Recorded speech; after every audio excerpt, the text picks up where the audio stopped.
예, 요즘은 자기 PR의 시대죠. 자기 PR의 시대를 뛰어넘어서 자기 과대 포장의 시대를 지나가고 있습니다. 수많은 SNS를 통해서 내가 먹는 것, 내가 입는 것, 내가 가는 곳을 자랑하는 그런 시대. 왜 이렇게 자랑할까? 그만큼 타인을 의식하며 살아가고 있다는 뜻인데요. 타인을 의식하면 의식할수록 자기 자신을 잃어버리고 몸도 피곤하고 마음도 피곤하다고 합니다. 심리학자는 SNS를 활발하게 하는 사람일수록 외로움이 심하고 우울증도 심하다, 이런 보고를 발표하기까지 했습니다. 정말 중요한 것은 하나님이 나를 어떻게 평가하실까? 이게 정말 중요한 거죠. 오늘 사라는 127세에 세상을 떠나 그야말로 돌아가셨습니다.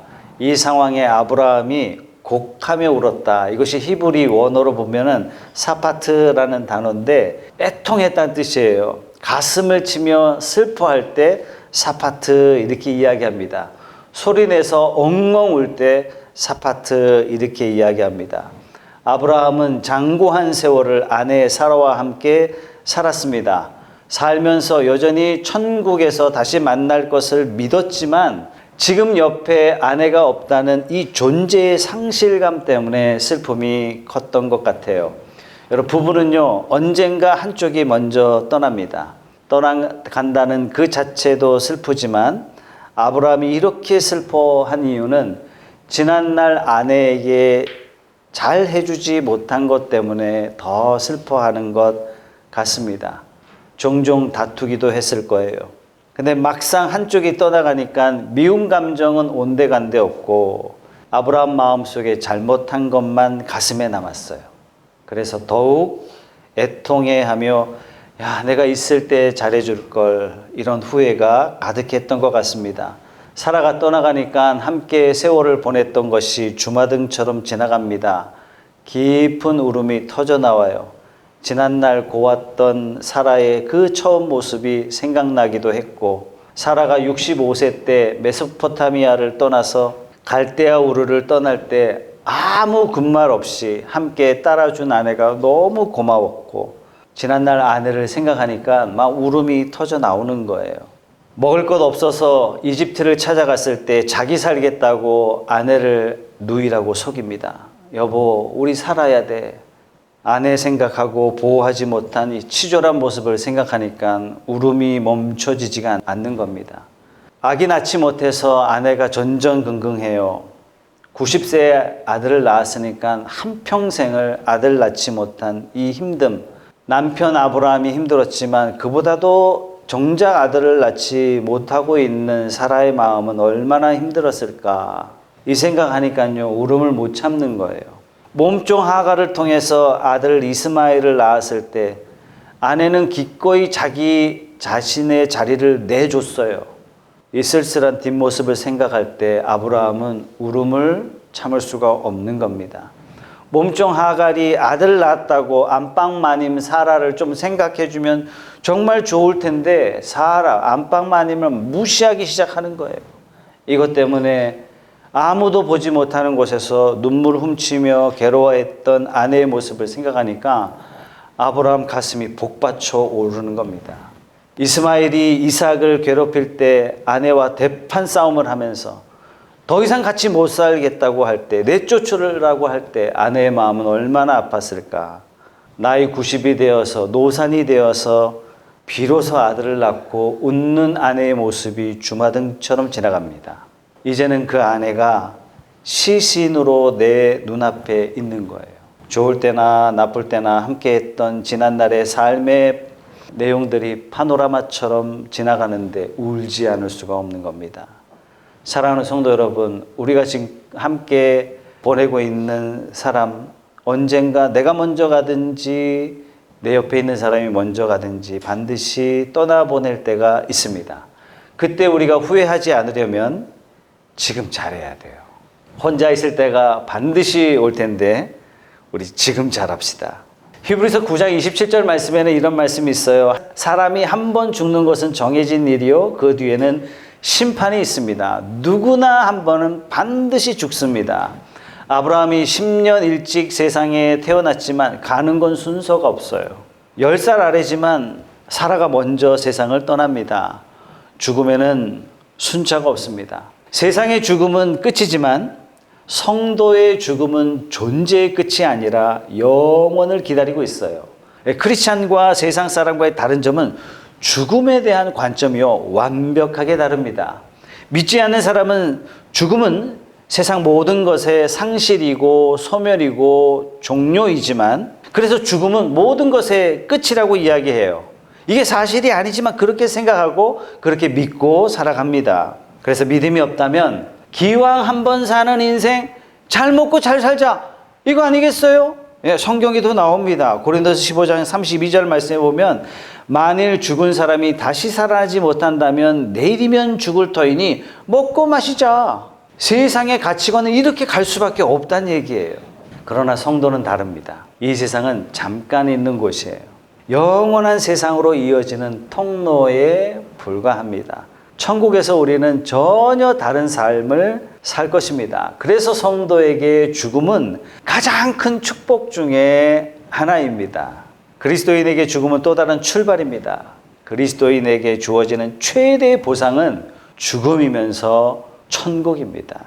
전도서는 하나님이 우리를 지으실 때 영원을 사모하는 마음을 주셨다, 이렇게 말씀하고 있어요.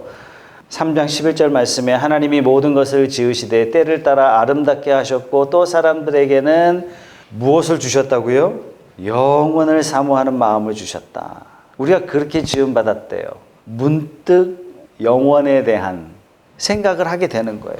문득 하나님 나라, 문득 하나님이 계시지, 내가 이렇게 살면 안 되지, 이런 마음을 주셨다는 얘기예요.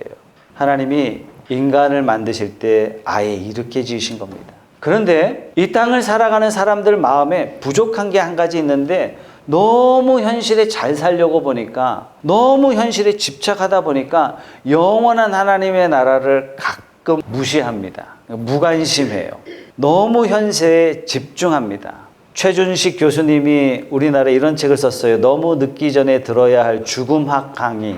본인이 미국에서 공부를 하다 보니까 미국의 모든 대학들에 웬만하면 교양 과목 중에 죽음학이 있더란 얘기예요. 그런데 자기가 한국 와서 보니까 한국의 어떤 대학에도 이걸 가르치는 학교가 없더란 얘기예요. 우리나라가 너무 현실에 집착하는 거 아닌가? 이 고민을 하기 시작한 겁니다. 반드시 죽는다는 죽음에 대한 학문이 우리나라에 없다. 이거 어떻게 하면 좋을까? 이 시대의 문제점은 너무나 죽음을 은폐하려고 하고 있다.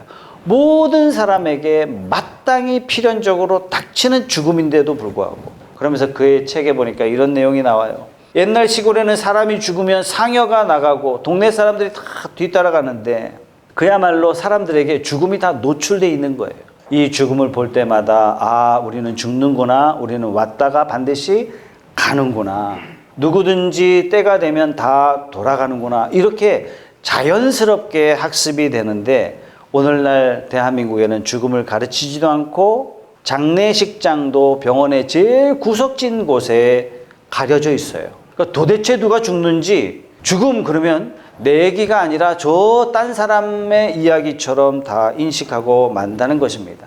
그러면서 이렇게 이야기합니다. 잘 산다는 것은 결국 마지막에 죽음이 있다는 사실을 기억하고 죽음 이후에 영원한 세상이 있음을 아는 사람만이 오늘 하루를 의미 있게 살아갈 수 있습니다. 의미 있는 말이죠. 사도 바울도 죽기 전에 이렇게 유언합니다. 디모데후서 4장 7절 8절 말씀에 우리 같이 한번 읽어볼까요? 시작. 나는 선한 싸움을 다 싸우고 달려갈 길을 마치고 믿음을 지켰습니다.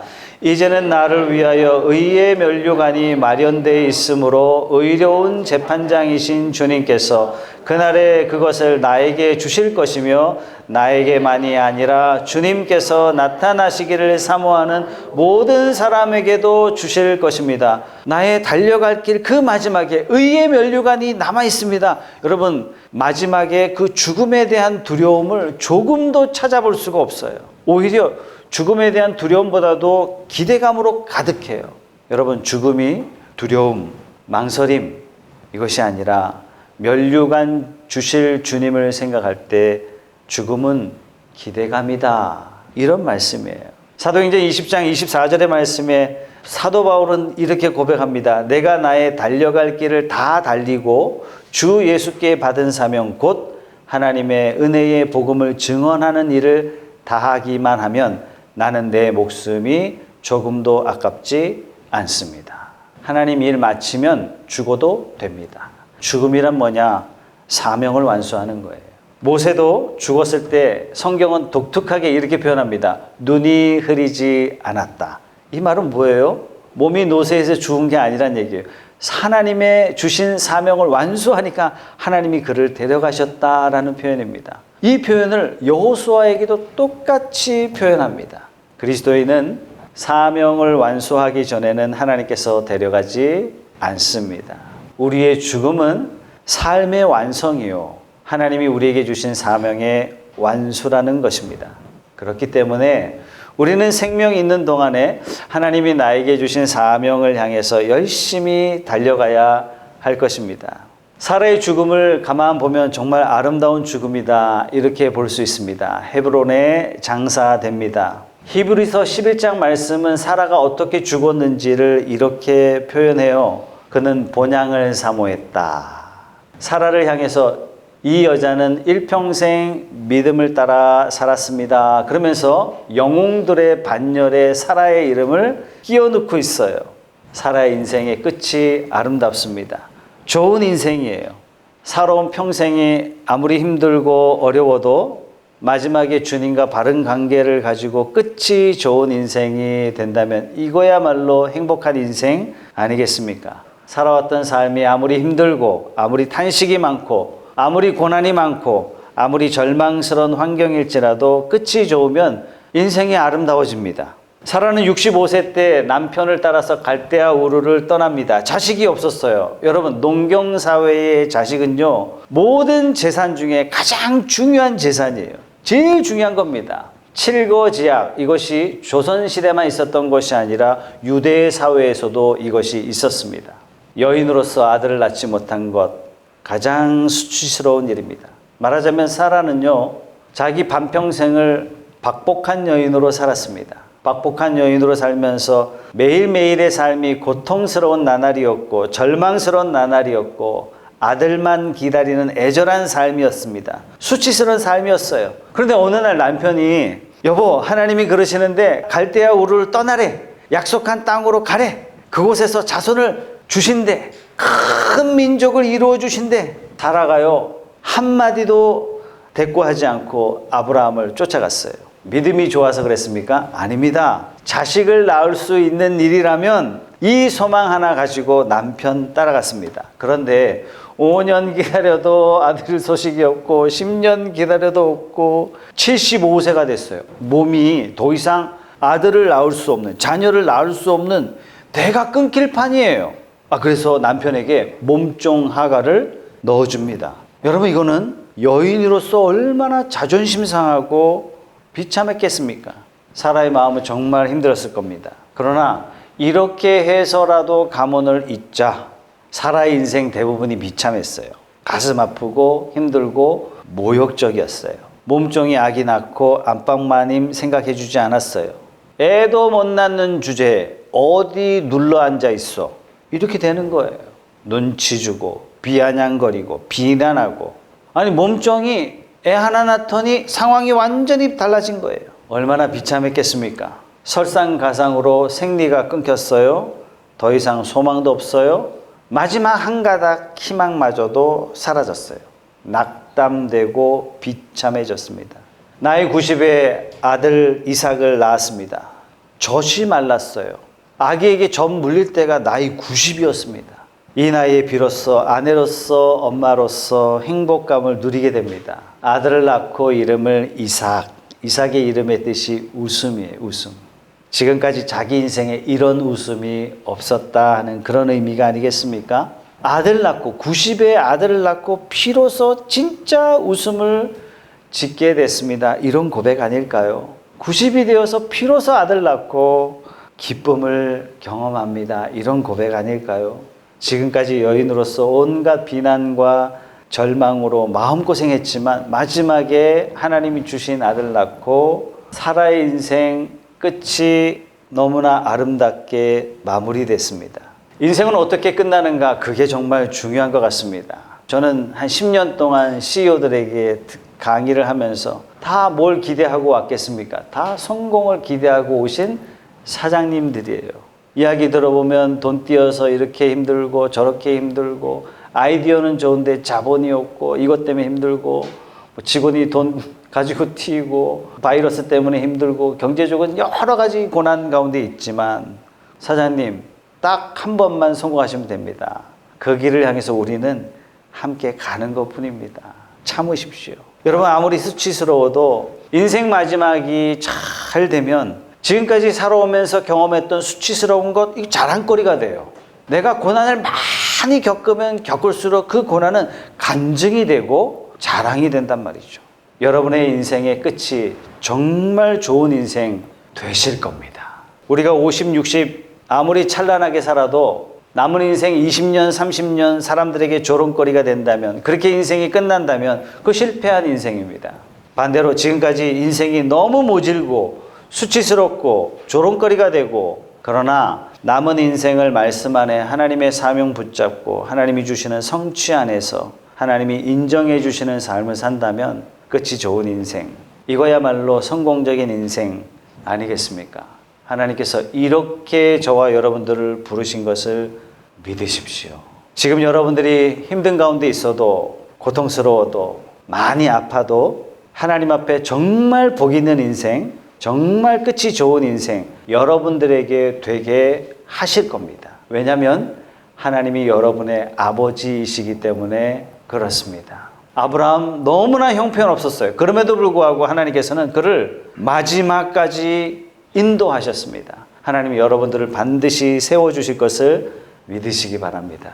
예수를 믿는 여러분 모두 주님이 책임져 주시고 주님이 복 주시는 인생, 그런 인생 되게 해 주실 겁니다. 그래서 지금 여러분을 예배하는 자리로 부르신 겁니다. 여러분 이런 말 가끔 들어보시죠? 옛날에 말이야, 왕년에 말이야. 이 말은 과거에 정말 좋았다는 얘기예요. 이 말 속에는 내가 지금 더 나빠지고 있다는 자기 고백에 불과합니다. 잔치집에 예수님이 참여하자 포도주가 떨어진 그 잔치집에 더 좋은 포도주가 세워지자 잔치가 훌륭해졌어요. 여호와 하나님을 아버지로 모신 모든 성도들에게 하나님께서는 하나님이 함께 하시기 때문에 잔치집에 예수님이 함께 하셔서 그렇게 된 것처럼 저와 여러분의 인생을 반드시 그렇게 되게 하실 것이라 확신합니다. 사라의 인생이 그랬어요. 여러분을 하나님의 자녀로 부르신 것은 그런 인생 되도록 하나님이 부르신 것입니다. 어떻게 마지막에 좋은 승리하는 그런 인생이 될 수 있을까? 사라는 믿음을 따라 살다가 믿음으로 죽었다. 이게 히브리서의 고백이거든요. 어떻게 죽었어요? 믿음으로 살다가 믿음으로 죽었어요. 잘 사는 게 뭐냐? 뭐니 해도 내가 만족하면 됐지. 그럴 수 있어요. 그런데 잘 죽는 문제는 좀 다릅니다. 내가 평가할 수가 없어요. 하나님이 평가하십니다. 믿음으로 사는 사람만이 믿음으로 죽을 수 있습니다. 매일매일 믿음으로 주님과 동행하는 사람, 나는 아무것도 아닙니다. 예수님이 나의 전부입니다. 인생의 마지막을 아름답게 할 수가 있습니다. 예수 믿는 사람은 전부 다 이중 국적자입니다. 대한민국 국적을 가졌기도 했고 또 하나는 하늘의 국적을 가진 사람입니다. 대한민국 국적은 아무리 오래돼도 100년 넘기지 못합니다. 그러나 하늘의 국적은 영원합니다. 이 땅에 잠시 와 있는 거예요. 이 땅에 사명 때문에 와 있는 겁니다. 그래서 사라는 더 좋은 본향을 사모했다. 천국을 사모했다. 천국을 그리워했다. 사라는 살아가는 동안 마음의 시선을 땅에 빼앗기지 않고 하늘에 두고 살았어요. 하늘을 그리워하며 살았습니다. 영어의 miss는 두 가지 뜻이 있죠. 하나는 그리워하다, 또 하나는 놓치다. 두 가지 뜻이 있어요. 사라는 하늘을 그리워하며 살았어요. 이 땅에 많은 사람들이 하늘을 놓치고 삽니다. 이 땅의 것에 너무 집착한 나머지 영원한 본향을 놓치고 삽니다. 사랑하는 성도 여러분, 우리는 이 땅에 함께 살지만 언젠가 누군가 떠나보내야 하는 아브라함과 같은 상황을 직면합니다. 우리가 오늘 함께하는 사람에게 더 잘해줍시다. 그리고 우리가 죽음에 대해서 늘 깊이 생각합시다. 죽음은 끝이 아닌 사명의 성취라는 것을 기억합시다. 하늘을 그리워하며 오늘 하루를 살아가는 저와 여러분들이 다 되시길 주님의 이름으로 축복합니다.